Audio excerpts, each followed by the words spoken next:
Hey, welcome to the From the Shadows podcast. I am your host, Shane Grove. And before we get started with this week's episode, I just want to remind everybody that if you want to find everything from the Shadows podcast, just go to our website. It's fromtheshadowspodcast.com. There are links to all of our social media, TikTok, Instagram, X, our Facebook pages, our merch, our Patreon page, anything you want. And there's a contact page where if you have an experience or an encounter that you want to share with me, you could send me an email. I'll read it. I'll get back to you, and maybe we can have you on the show if you want to come on the show and share it that way. I'd love to hear from you. And if you want to get a hold of me directly, you can find me at Shane Grove Author on Instagram, or just send me a message through our Facebook pages. And before we get started, the countdown is coming. We're going to be at the Mohegan Bigfoot Festival. So September 20th, you can go to our social media. You can find a place to buy tickets. Me and the judge will be doing a live show at the Ohio Theater in Loudonville, Ohio. That Saturday, I think it's 2:30 to 3:30. We'll be interviewing eyewitnesses from the area that have had Bigfoot experiences. We're excited about that. We go on right before the distinguished Matt Pruitt. So hopefully we will not embarrass ourselves and embarrass Matt Pruitt to where he just says, I'm not going to follow these clowns. And he still sticks around and does his presentation because he's a fantastic speaker. So come out and hang out with us beforehand, and then come to the theater and listen to us do a live show. So if you got any questions, just give us a holler on our social media. We'll be happy to answer them. So with that being said, I have a guest on that I think everybody's going to enjoy. He's going to share some crazy tales from a crazy place down in Texas. Right? It is in Texas, is it? Yes, in Texas. Yeah, holy smokes. So joining us today is, let me see if I get this right, Ullrson, the purveyor, owner, operator of the so-called Dogman Ranch down in Texas. Welcome to the show. All right. Well, thank you. So this area in Texas, let's just dive in. I want you to, you get within reason, tell people, kind of where you're located and what on earth is going on down there that you call this property the Dogman Ranch. Okay. So Tex Wesson's actually the first person that deemed calling it Dogman Ranch. Therefore, so to get started, I was getting ready for work one evening. The dogs were going crazy, did not want to go outside. They were just freaking out horribly. So I'm thinking, all right, maybe there's a cat out there, something like that that's got them spooked. Okay. I have my service pistol with me, which is just a Glock 40 caliber. Very simple. I do have a weapons mounted light on it. I go outside, I'm shining a flashlight out, and I see eye shine. Okay, that's pretty good size eye shine because, looking back and thinking about it, is about the same width as what a cow would be. And, but no cows should have been in that area. Okay. So I start walking down towards it thinking, okay, well, maybe it's a big cat or something like that. And that's what's freaking them out. If that's the case, I'll take care of it and be done. I get closer and closer. And, at this time it's not moving. It's watching me. And I'm like, okay, just kind of one of these feelings of like, all right, something's not right. And about the time where I'm actually able to see it using the weapons mounted light, because I'd already drawn my sidearm and was using that for the light source, I'm 30 yards from it, roughly. And here I am looking at a canine that is bigger than anything I've ever seen. And this thing looks pretty much like a black German Shepherd, just massive. And the eye shine was kind of a yellowish orange color. So again, here I am looking at a predator animal that is on my farm, not too far away from where my horses and mules, and then of course my pets are. So we kind of have a general rule out here: if we can't vaccinate it, it don't live here. Okay. And I'm not going to try to take this thing into the vet. So I fire off at it. I hit it broadside, and I can actually see the impact. Yeah, it actually moves with the impact. Well, then this thing gets up on all fours because it was crouched down, kind of in the prout, like it was going to pounce. And it gets up on all fours, turns and faces me, then stands up on its hind legs. At this point, I'm terrified, but also at the same time, I've dealt with enough predators to know if I run, it ain't going to end well. It's just going to chase. So I basically just look at it. Well, Valhalla, here I come. Steps forward and fire 3 more times. 2 to the chest, 1 to the head. On the last shot, 1 to the head, it shakes its head, looks at me, and I'm not able to really see very clear on what it's doing, but either way, I can tell it shakes its head, and it just turns, walks away, probably 40, 50 yards, and then drops to all four and keeps walking. I'm like, okay. And me, I'm rattled at the time. Kind of one of those adrenaline running and everything else, and pretty sure I'm going to have to go change my underwear. Uh, but I would say so. I I mean, do walk what rattled you more though at that point? The fact that it didn't drop after four or that it five did not drop. shots, or Yeah, that it got that up it on did two not drop. feet? Okay. Yeah. There's been so much weird stuff that has gone on out here throughout my life that it was one of those more so, oh, hell, what now?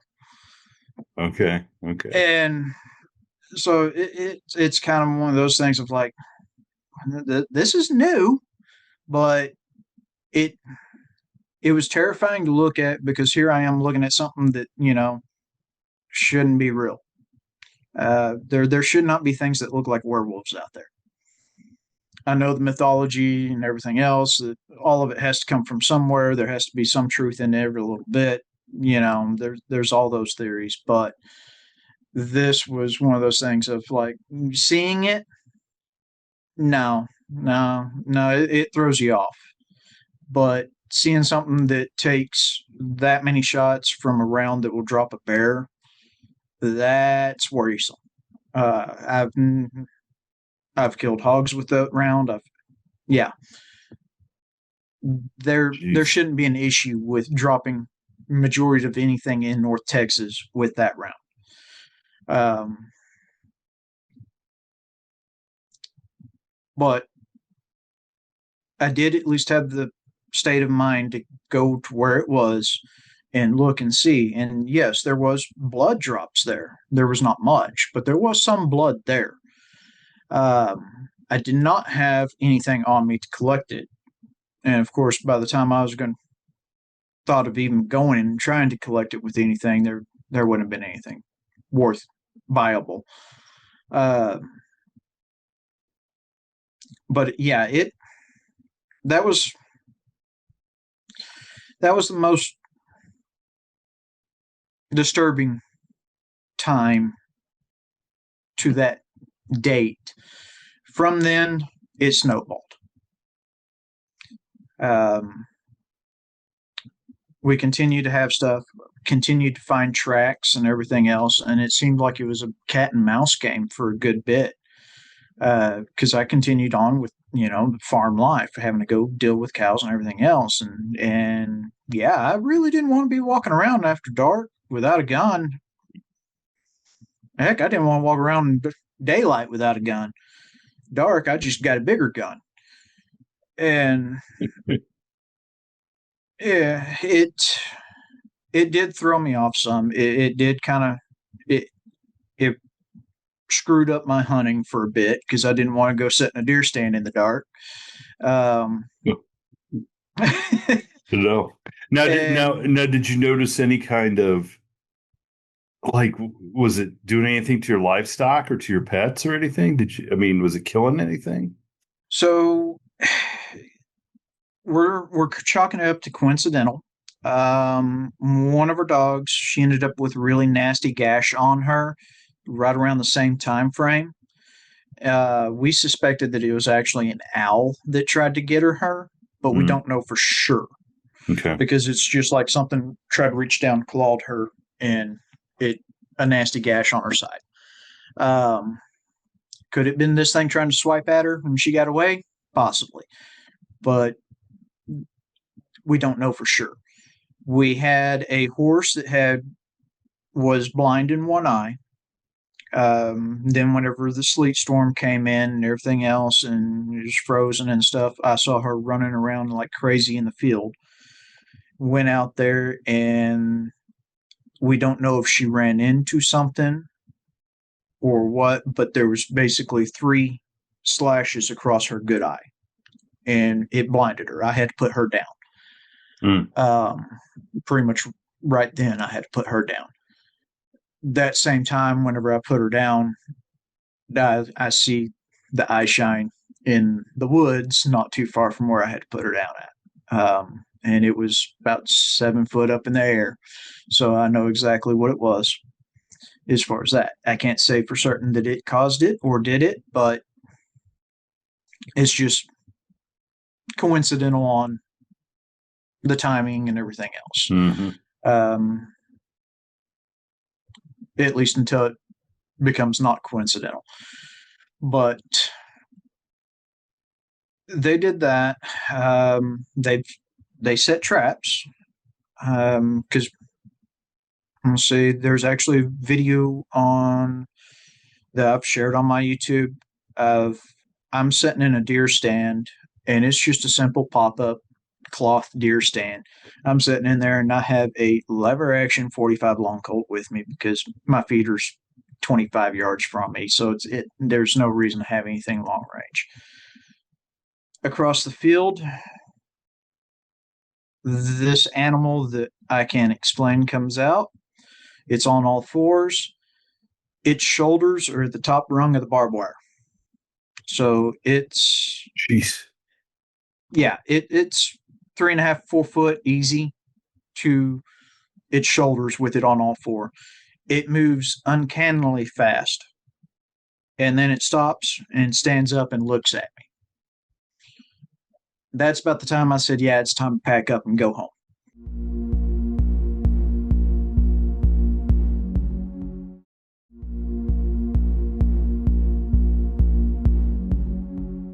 Now, granted, again, the video was taken with an iPhone 11 at dusk, and it was 200 yards away.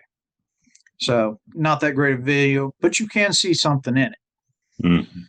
And that one was actually shared with Small Town Monsters as well. So that was on their Dogman Triangle. Okay. Some of the photos were also shared with them. I've found claw marks on a tree like it was marked and massive, and it was just like something walked by it and just swiped its claws across there and pulled a claw out of that tree. The veterinarian that I know took a look at it and they said, well, this is a large canine that had a fungal infection. Yeah. I'm like, okay, well, that might explain why it broke off. But again, we're talking about a claw that I took out of a tree that was 1/2 inch wide and about 1.5 inches deep. So it's not like the poodle did No, like no, it's that's okay. yeah. The print that I found in the dirt in the barn was easily 9 inches across. Um,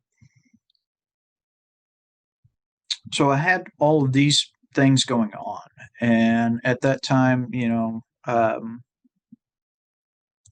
there was the Dogman conference here in Fort Worth.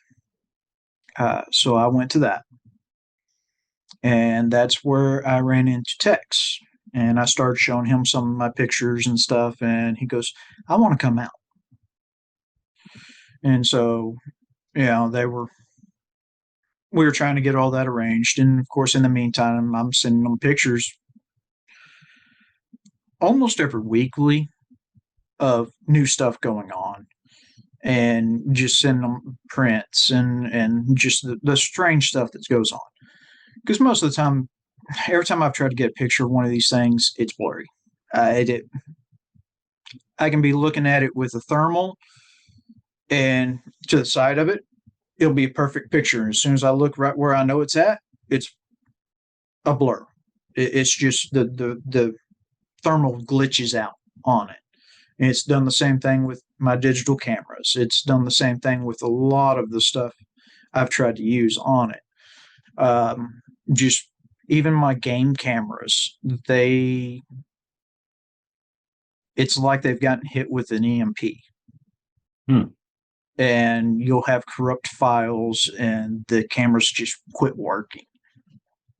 And so it's really, really, really strange on that part. And so the only thing I can come up with is these things apparently have a EMF field around them that distorts digital. That's the only thing I can come up with as far as that goes of why it doesn't work. The months pass by, and Tex and his tracker are able to come out. And so I'm showing them the areas, and I hadn't been down to where the tree was marked a month or two, something along that. Well, his tracker finds a track down there that's fresh, like within a day or two. Finds it down in the creek bed down there. And they're finding evidence as they're out here. I mean, they're finding fresh markings, fresh tracks, and everything else that matches up with everything that I've been sending them. And so their interest is piqued. And I show them around the property of the different places. Well, there's this old abandoned house that's halfway torn down.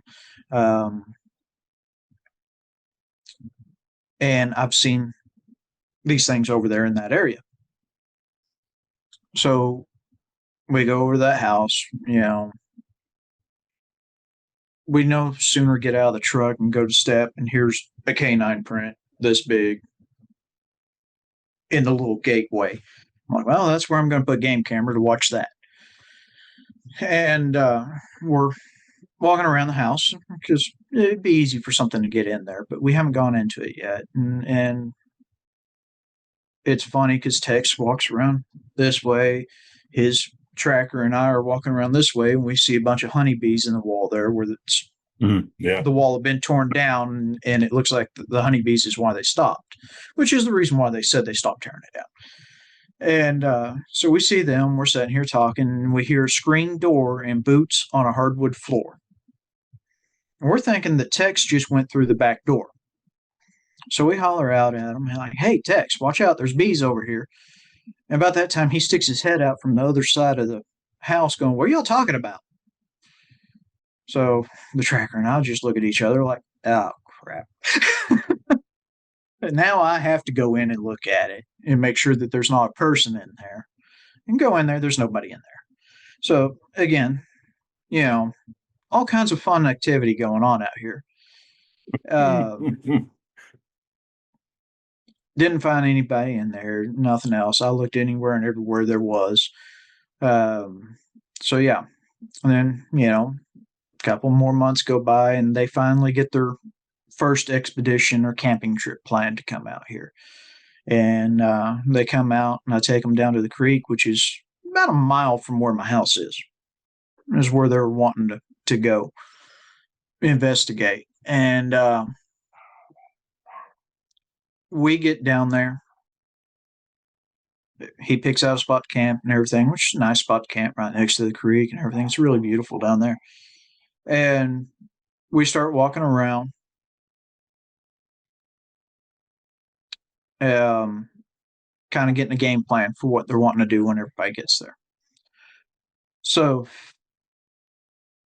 they do a few things that night, and then the next night, one of the nights, I believe Monica, Tex, and everybody was there. So some of us split off and go to where there's an old homestead area there. And then Tex goes walking down the road by himself through the woods. That is whenever Tex believes, and I would agree with him that he did catch one on camera.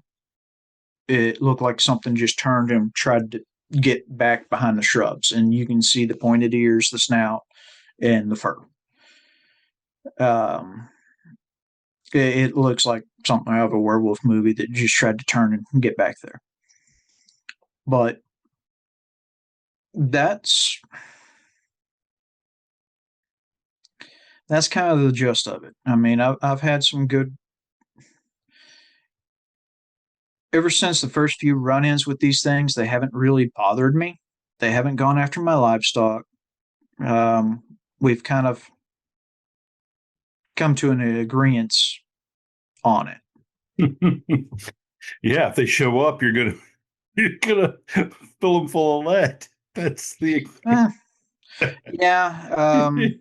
I don't know whether they agreed to that, but that's what you told them you were gonna Yeah, do. pretty much. Kind of one of those things. If you leave me alone, I'll leave you alone. I'm not going to actively go try to hunt you down. If you leave my livestock alone, I'm not going to come after you. Now, there, I've seen several different colors and sizes. Um, we have nicknamed them Spooky Cliffords.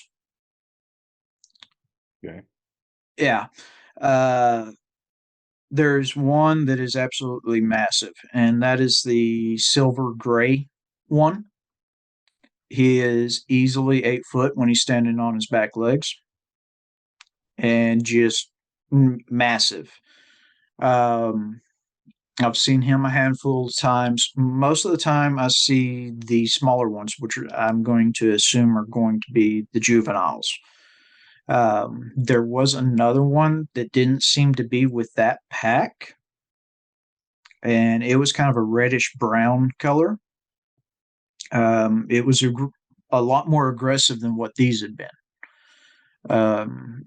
It was the one that would come up, hit the side of the house. It ran across the roof a couple of times. It was a lot more aggressive, and it was the one that I saw on the other side of where the house is from where the pack stayed. It was always separate, and it was like they didn't get along.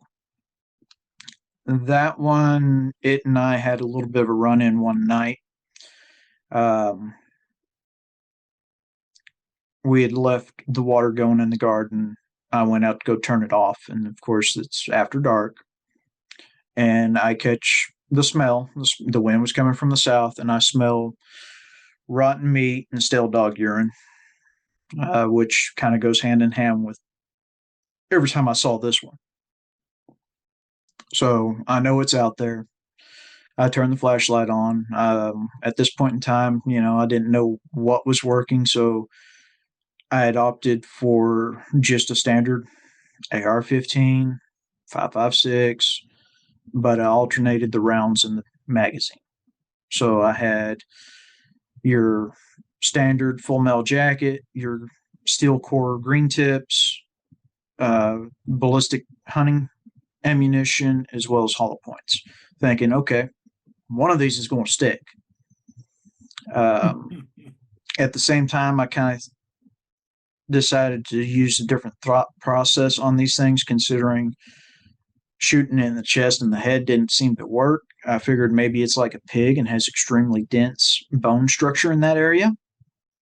And so, therefore, unless you have something that will actually penetrate armor, you're not going to get through it. So I decided that if it came down to it, I was going to aim for soft tissue, basically neck or abdomen. So it wouldn't be a quick kill, but it would at least slow it down. Uh, this thing, like I said, I turned the flashlight on. I was looking around, saw it. It was on all fours. It stood up. It charged towards me.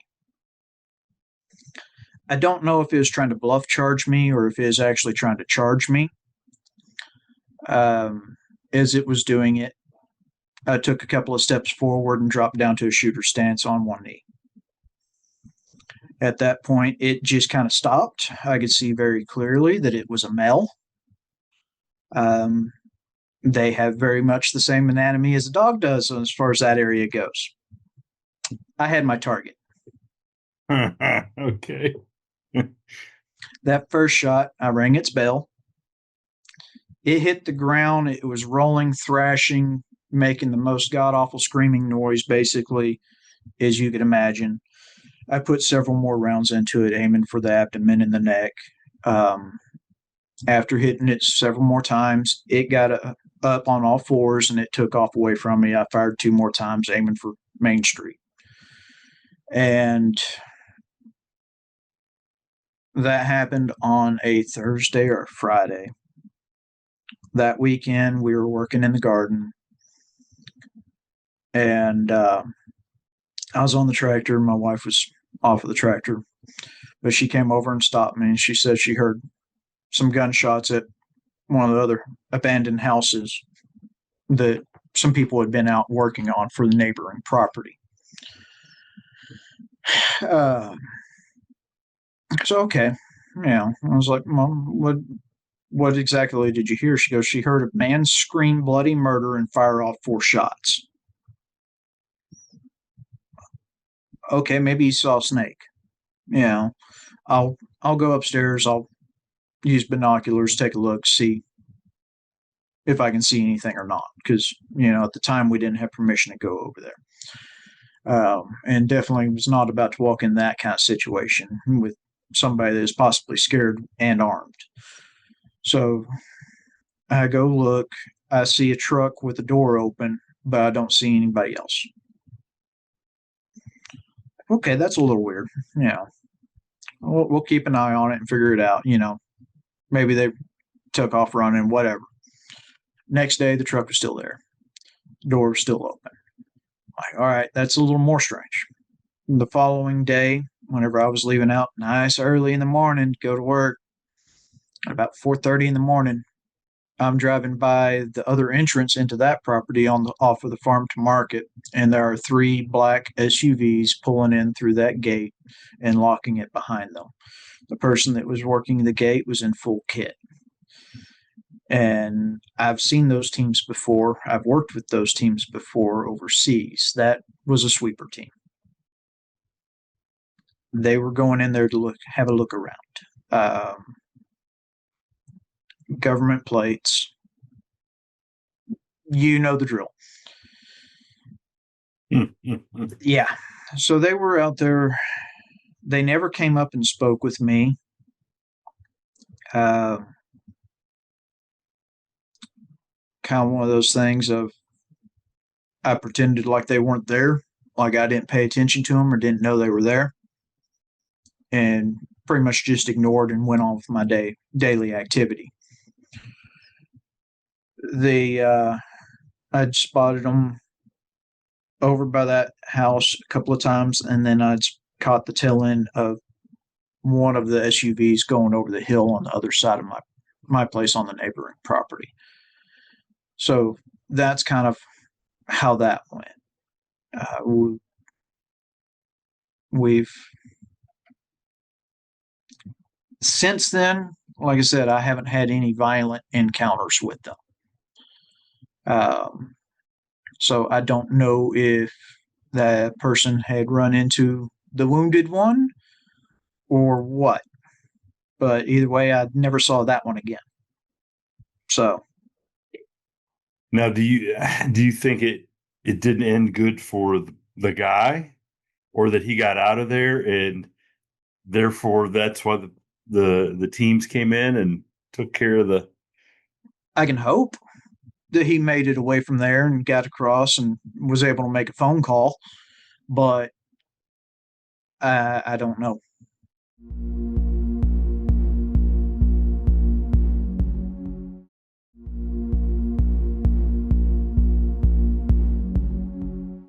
Well, so wouldn't you think though he would had to have for those people to show up, unless they knew You a would little think bit, somebody, yeah, you would think unless. somebody had to report something Mhm. for them to have shown up. But I do know that I never saw that guy back out there again, and then I also never saw that brownish, reddish brown one again. Mm. So Because I don't know.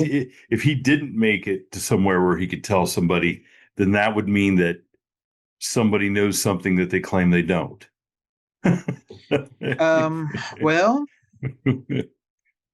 there's more to that. So jump forward to just last summer. We were fixing the fence out here, and we had turned the tractor off, and we're sitting there, and my wife is playing AC/DC Back in Black on the loudspeaker. And we hear the most god awful, corniest Scooby Doo werewolf howl I've ever heard. And both of us look at each other like, "Did you hear that?" Yeah. And so then we're looking around. This is right at dusk. We're looking around, and off by one of the ponds, I see something on the pond. And I'm like, okay, well, that's about the size of my cow. So maybe one of the cows is over there, whatever.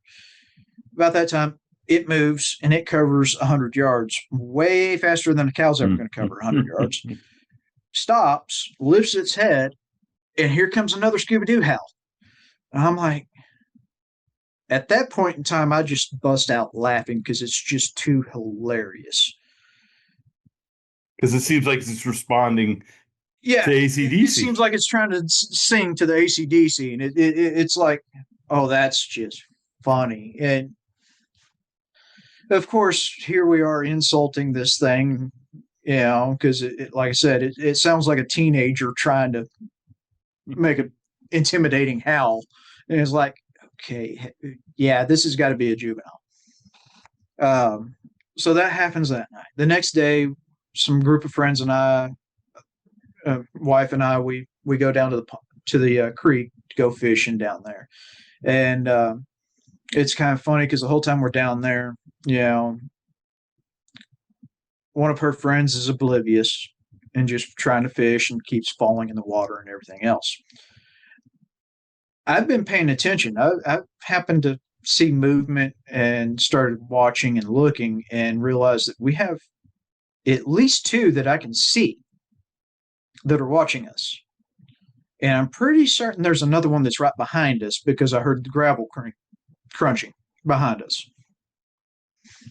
And I'm watching them. I'm armed, but I'm not making any kind of move on it or anything else. I'm not going to try to threaten them because the odds are not in my favor on that one.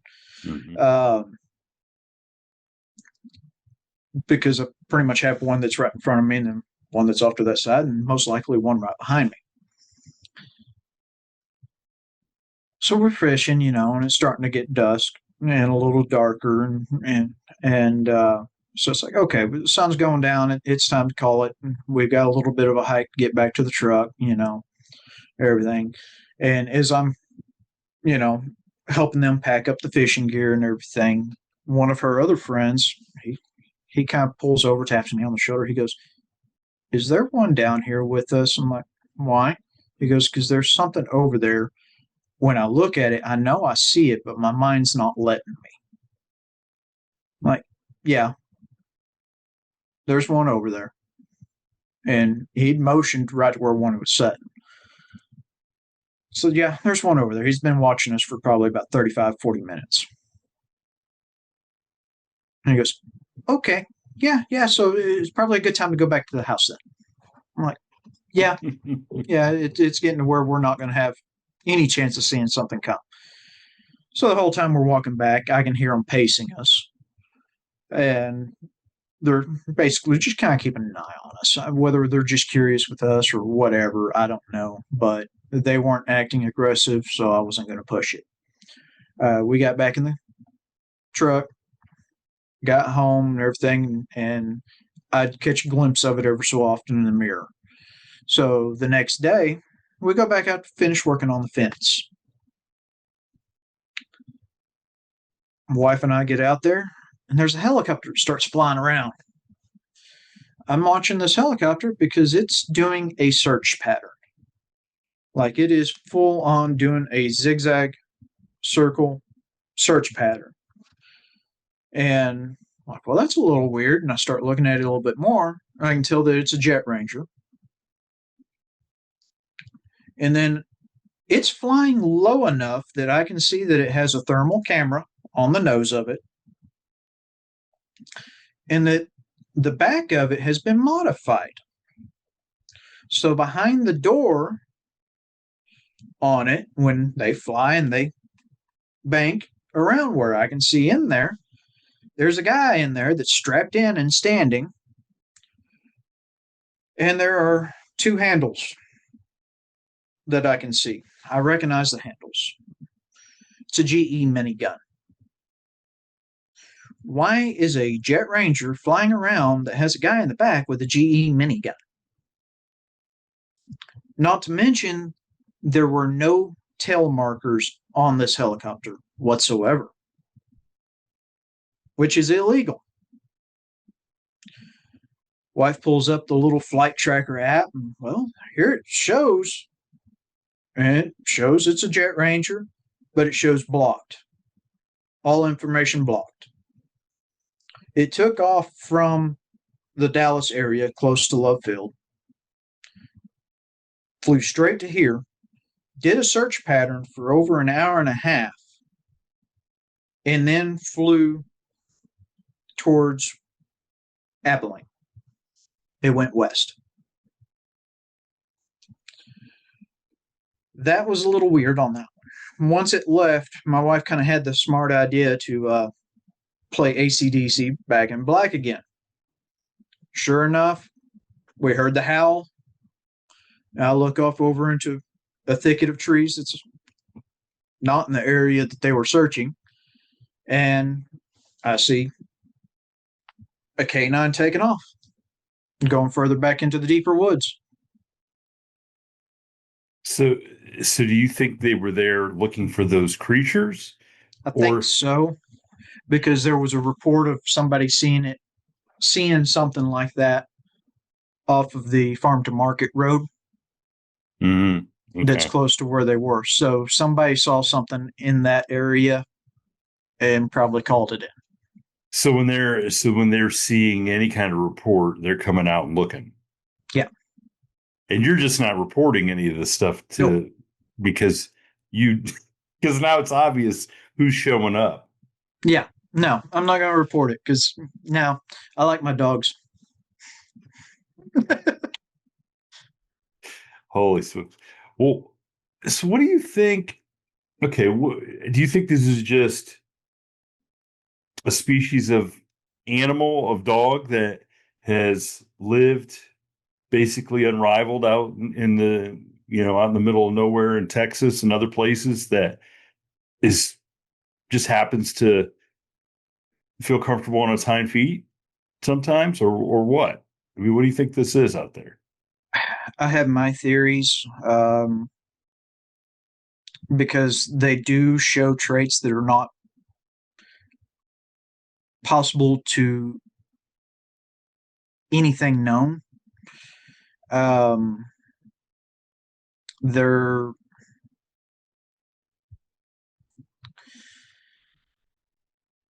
to me, they tie more into a lot of the mythology. I follow a lot of the Norse mythology, so they actually resemble the sagas about Fenrir's offspring.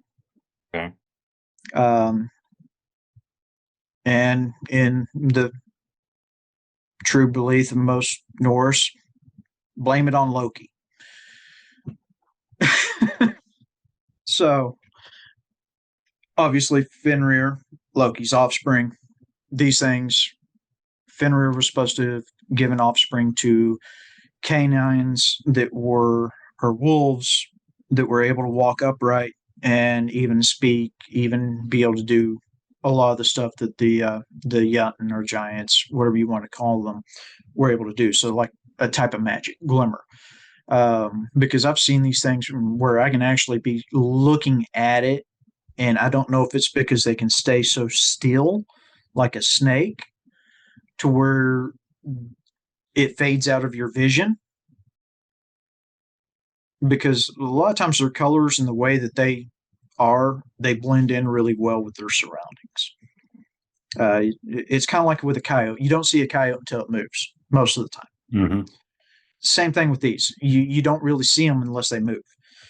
And if they stay there still long enough, most of the time you're not going to see them. And I think that's also part of the reason why that friend couldn't really make it out that well. But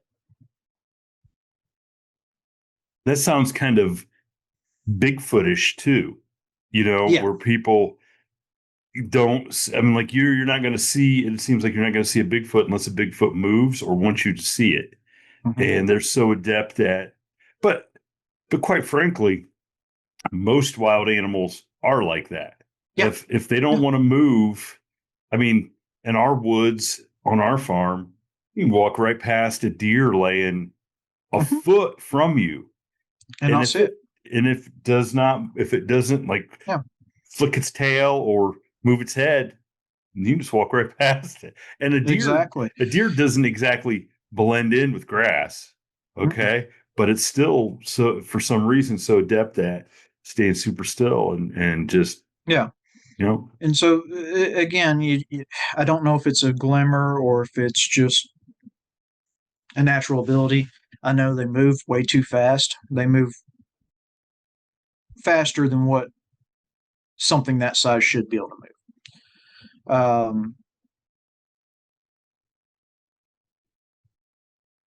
I don't. I know they have physical attributes because I know they bleed. Um, but I don't want to say they're 100% physical as far Mm-hmm. as that goes.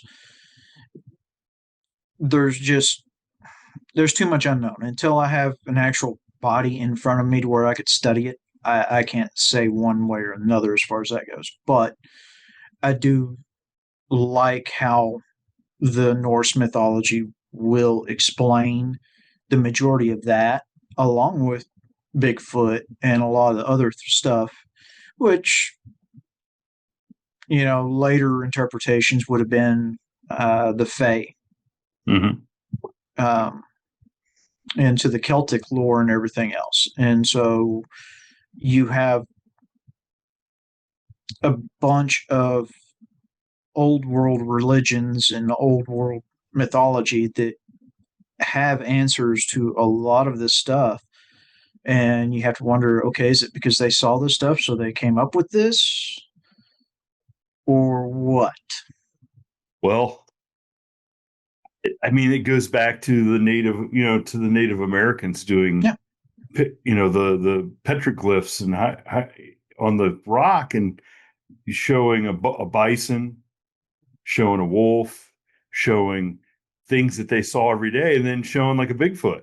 Yeah. And it's like, so you're telling me that the Native American, they're just like, hey, guess what? We don't really know, we don't really see these Let's things. draw a big hairy man. Yeah, Yeah. we're going to play a joke of the people 300 years from now.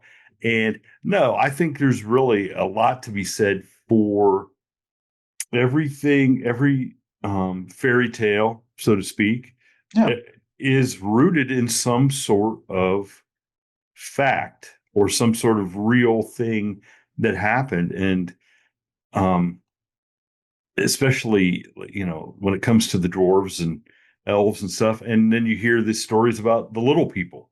Okay, Mm-hmm. so it's not that, I mean, I've talked to people that they're not making this up who have Yeah. seen little people. Yeah. Okay. And quite frankly, that whole thing scares me more than a Bigfoot or Dogman because, I mean, there could be a little person under the desk, right? They just seem like Well, nothing but trouble. and kind of one of the things with the reason why Tex and them love coming out here and investigating is because there's a wide assortment of weird that goes on out here.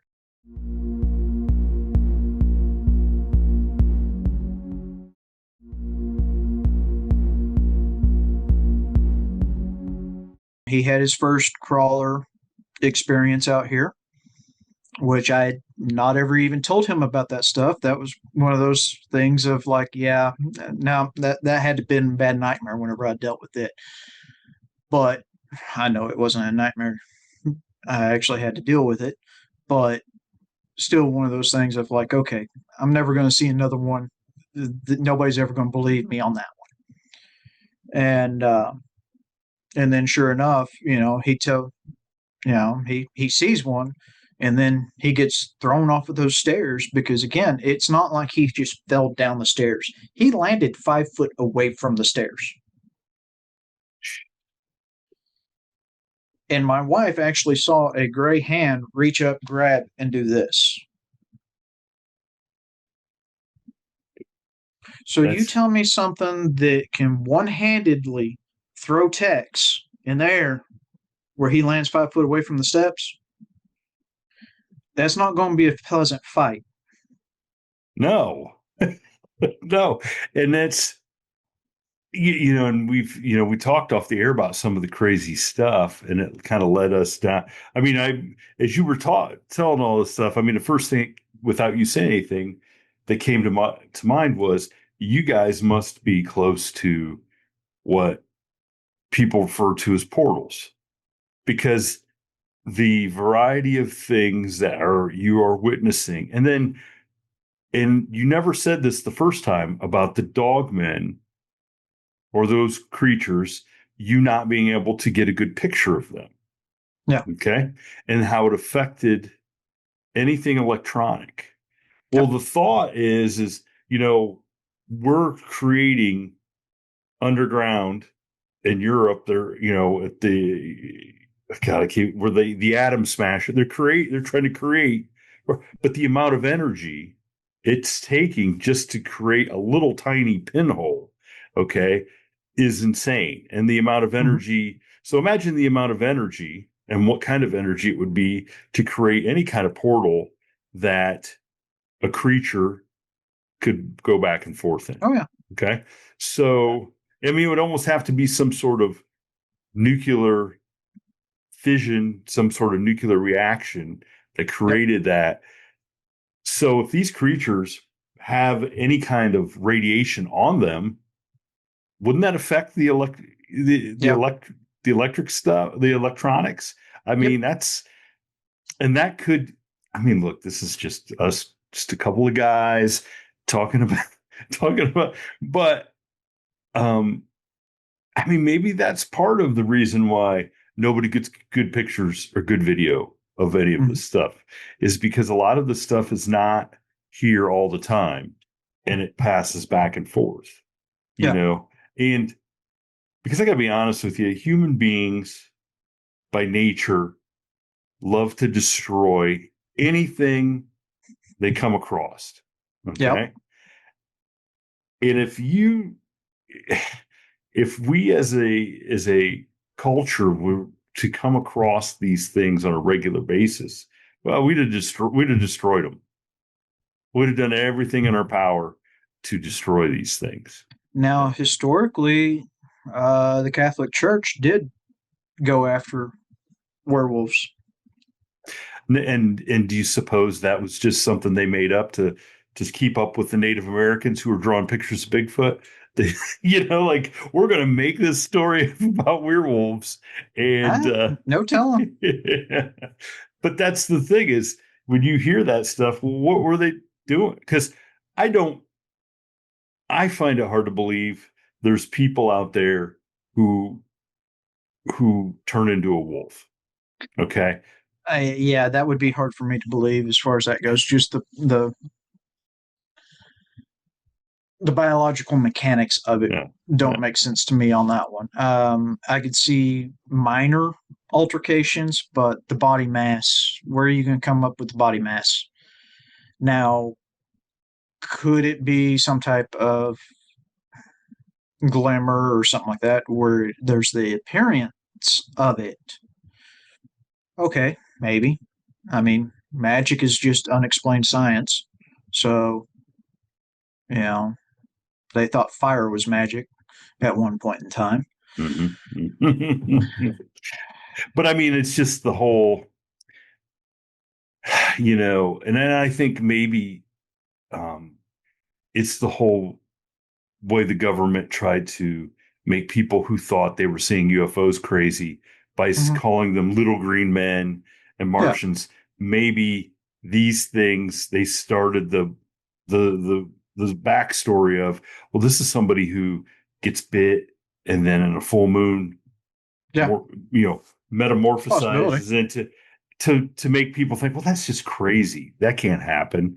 And so it plants those seeds of doubt that that these things can't be real, when in fact there's a lot of written uh historical writings that talk about um dog-headed civilizations Yeah, that people traded with, that people captured and used as soldiers in their armies because they were such ferocious fighters and stuff. And but I don't when you hear the Greeks and the Egypt, or the Greeks and the Romans and all the writings from back then, yeah, they were, they had a good sense of humor, but not when they were talking about what was actually being encountered, and when they were giving yeah. historical data. So to something like that, you think, man, there has to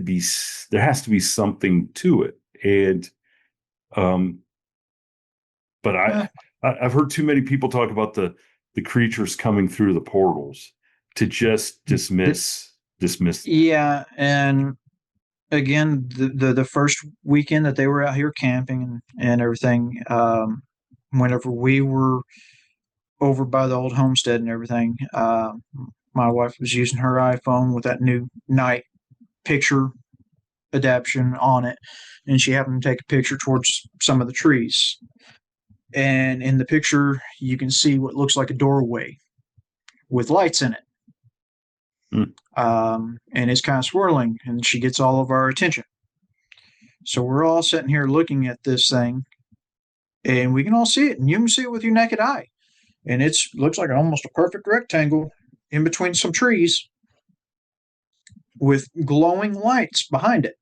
There's nothing behind there to be emitting light onto it. And for the light to be sitting here and swirling and moving around, I mean, I've seen some bioluminescence. This ain't that. The whole tree was glowing to an extent, but then you had this part, and it would just sit here and move and everything else. We also had some K2 meters with us. We're in the middle of nowhere. There's no power lines, there's no power, there's nothing. We've got a well pad that's 100, 200 yards away with a pump on it. That's the only thing that's around. We have K2 meters. They're pegging out all the way to max. And okay, so me and one of the others, we decide we're going to walk up closer to it. Why not? Let's go take a look. It, I got to so far, the hair on the back of my neck was standing out, and just felt that tingly, like your body was going numb, and like a pulsation. And it did not feel right. Like it was actually almost making me physically ill as far as to my stomach and everything else. And so it's like, no, I'm backing up. I'm not getting any closer. And so yeah, that's one of those things we suspect was probably a portal.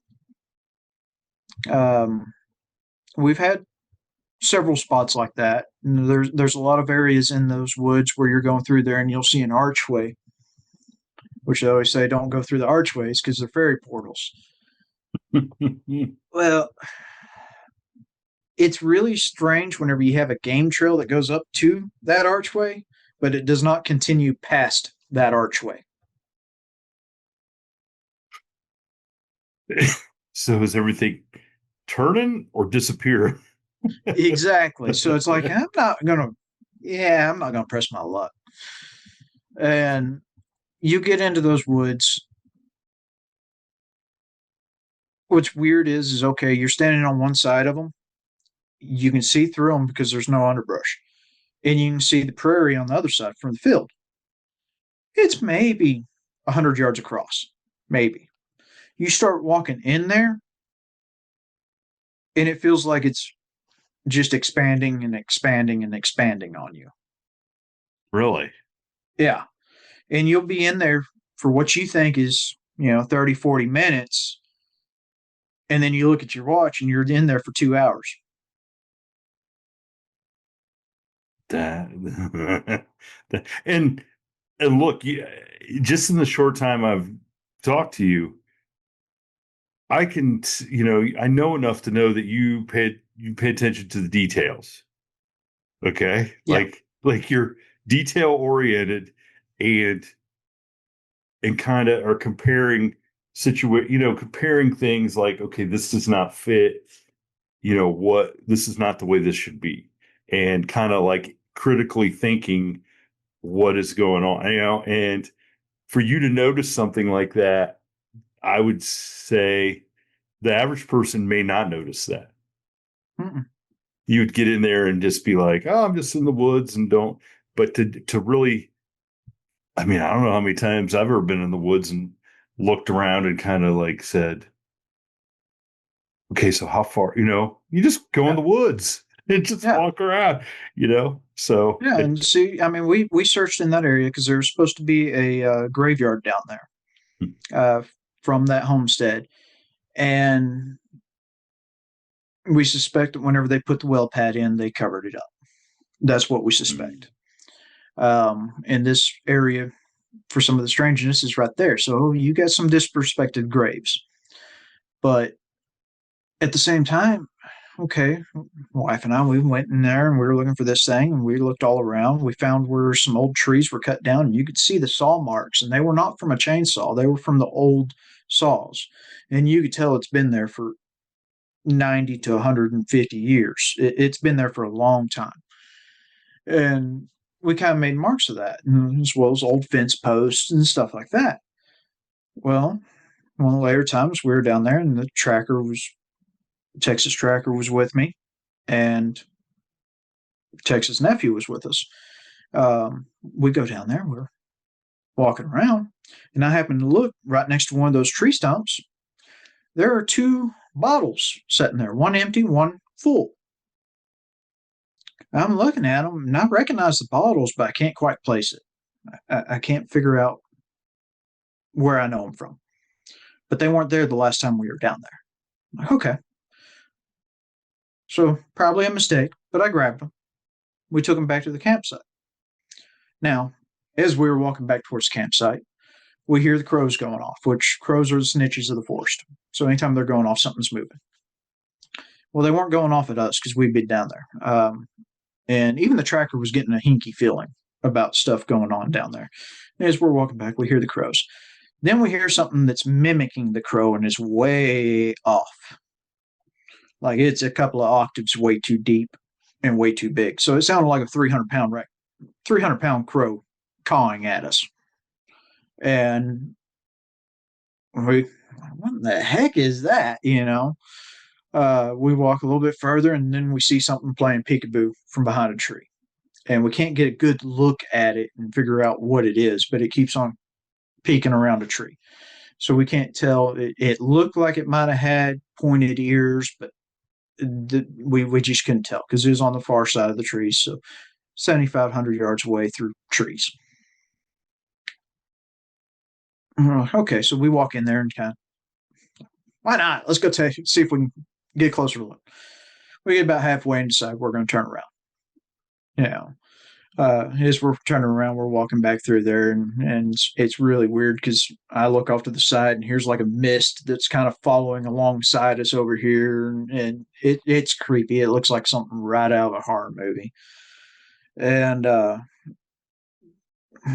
everybody's kind of got the hair up on the back of their neck and nervous. And it's like, all right, well, let's go ahead and get back out to the road, walk on down campsite. Got down there and I showed Tex those bottles. He goes, those are Bud Ice bottles from the early 2000s. I'm like, huh, wonder where the heck they came from. So, so it's almost like you had to have missed them the first time. Would have had to have, but these things were sitting right at the trunk, leaned up against the trunk of the tree. Okay. All right. Right in an area that we'd actually done pictures and everything else, and they weren't there. That's crazy because here's the thing is even if somebody was on your property and just was out there drinking, they're not going to have 20-year-old Bud Ice. If they No. did, you'd have found them laying there with Yeah. gut aches or something, right? Yeah. Like, wow. So, that's a whole nother can of worms right there, man.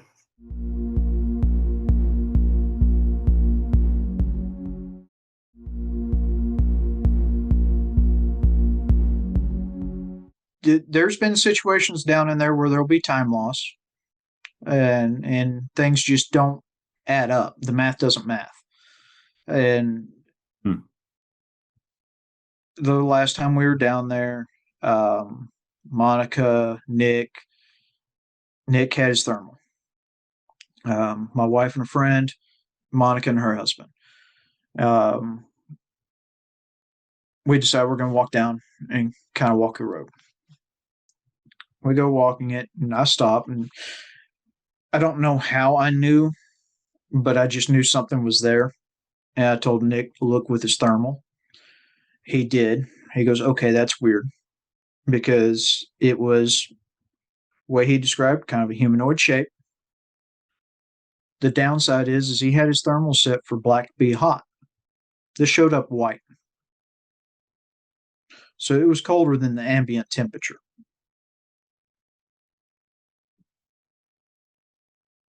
So it was a spirit, maybe like a.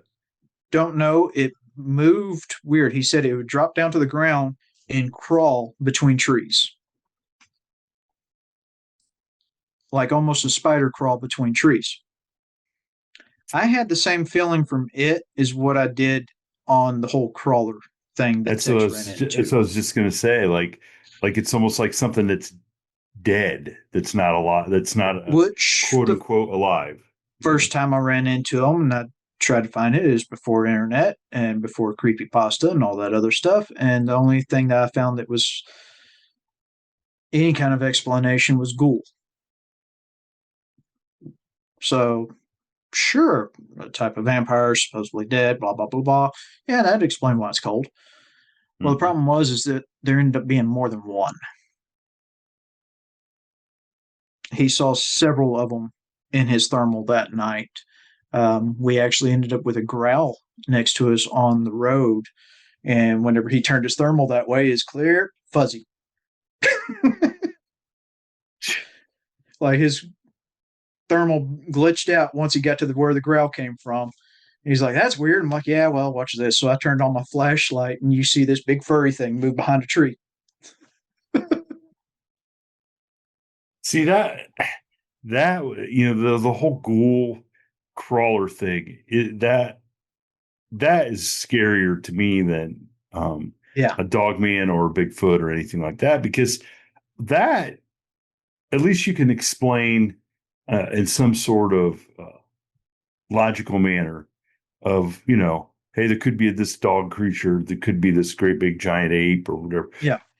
But the others, that the crawling around half dead or long dead, that doesn't make any sense. Doesn't make any sense. But that goes back, though. That's another thing that has been around for thousands of years. That's Yep. part of European folklore and all. I mean, so it had to be something that they That'd be experienced. something for it. So, Holy smokes! Well, so what? The other thing I wanted to ask is, so if this is, I mean, we said it off camera, this is, sounds kind of skinwalkerish. Do you guys experience the lights and the UFO activity at all? No? I have not ever experienced it. There's an airport not too far around here, so I'm usually not paying attention to lights in the sky. I'd expect that to be an airplane. So Okay. there's several little private airplane ports close by as well. So I have not experienced anything like that. So paranormal, yes. I have not experienced any Bigfoot out here. Little something that could be considered Pukwudgie ish, maybe. I've seen that, but basically evil little Ewok looking things. Um, Yeah, and you had mentioned that to me, and I don't like. I have only ever heard that on the East Coast in the, um, you know, yeah, what the heck do they call it? The Bennington Triangle, like over there, Massachusetts, Vermont, New Hampshire area. yeah, Like, and it seems, and that's tied to Native American culture yeah. there too. Now, this area was heavy in Comanche, Okay. very heavy in Comanche. There's several, we're on the edge of the Chisholm Trail. This was a prime area for the Comanche raid, war parties to raid. There were several massacres in the area. And I have found several unmarked graves along with wagon rims and everything else. So it's definitely something along those lines. But we also have ley lines that cross in the area, and I suspect that there's more than just two that cross. I think there's several that cross in this area. Now, have you ever found any old writing or any kind of even oral history that talks about that land as having magical or mystical powers? I have not. I know there's some cave paintings not too far. Hmm. So, Because that's the way it seems, as though the Native Americans knew where these mhm. special places were, and um, for for whatever reason, because they were more attuned to what was going on in nature. Um, Yeah, but I definitely would not, and you were in the military and worked with the government. Um, I wouldn't put it past the government to have come to an understanding that there's certain points and where ley lines oh yeah, and different things line up, and we need to keep an eye on those places and what is happening in those places. And that's so very interesting. So do you feel like, how do you feel like, knowing, living out there? Do you feel like you're the caretaker of this place, or do you feel like you're just along for the ride, or what? How does at it this make point, I'm just along for the ride. you just along for the ride? Holy smokes! Now, would you? So, and I did talk to Tex about this. Like, what is his thought on the whole portal thing out there? He did not witness that, but considering everybody else did witness it, then he's kind of one of those. Well, okay, there might be something to it. Hmm. So And I'm going to tell you, the fact that your wife has been witness to so much of this stuff, um, just tells me everything I need to know. That you whether you believe it or not, because she saw it, you're going to have to believe it yeah, because she told you so. You know what I'm saying? I yeah, mean, that's the way my wife is. She's like, look, don't you be bringing any of that stuff back here. I don't want to know about this. I yeah, don't want to know about that. yeah. I'm not allowed to use any of the ghost hunting stuff in the house, so Wow. it's off Well, limits. I appreciate you coming on and sharing sharing these stories. I think our listeners are going to have a bazillion questions when this episode comes out. Probably. Many of them will have a bazillion answers and tell you exactly what's going on in your property. But it's always interesting to see, what people have to say, what they've experienced, and Oh yeah. and people do bring some very good insight to some of this stuff. So I'm Yep. curious to see what Well, people have to say. The ghoul thing, though, I don't want to know. I don't want to know. Like you're talking about ghouls and werewolves, and this is like an old Universal movie. Like, where's Lon Chaney? And this yeah. guy's showing up. Like, is the Mummy and the Invisible Man gonna show up? And it's like that's Yeah. crazy. No. That's Yeah. that's crazy. That no, there's plenty that goes on out here, and like I said, I have a YouTube channel um, that I do have some of my videos and stuff posted up on there. Yeah, tell everybody how to find it, and we'll put a link So up it's in on the the descriptions. at ULLRDEMORI. Okay. I'm not even going to try to pronounce that, but we'll put a link. Ullrson. We will put a link up to that so people can go to it, because you said you have some interesting stuff up from the land, and you do that Yeah. all the time. You go out, take Oh hikes, yeah. and you just I was told just to start recording whenever I'm doing stuff around the farm and stuff like that. So it's like, okay, sure, I'll do that and I'll post it up on there. If somebody wants to watch it, they can watch it. yeah. But there's everything from running equipment to dog videos to horse videos to cows. And then there's also, I've got the video that was taken the night with the portal. I've got some of those videos on there, including the video where it's walking out into the field while I'm sitting in the deer stand, stuff like that. And you'll have people that'll watch the videos and like, oh, that's nothing. That's okay. That's fine. But Oh, I would invite those people that doubt that to come out to your place, set them up in the deer stand, and let them sit there all night. yeah, Because it's easy from behind a keyboard, 1,000 miles away, to say that's nothing. But those yep, people are not going out and experiencing anything. They're not going looking for. exactly. I mean, look, there's a reason I turn almost everybody down that asks me and the judge and everybody to go on. So I believe what you're telling me. Yep, I don't need to go out there and see a crawler.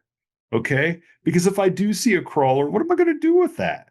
Like, and I exactly. don't mean like physically, I mean mentally. What do you, like, where do you, what compartment do you put that in when you see something that is not supposed to exist? Just like you shooting something, having it get up and walk away, not even run away, walk away.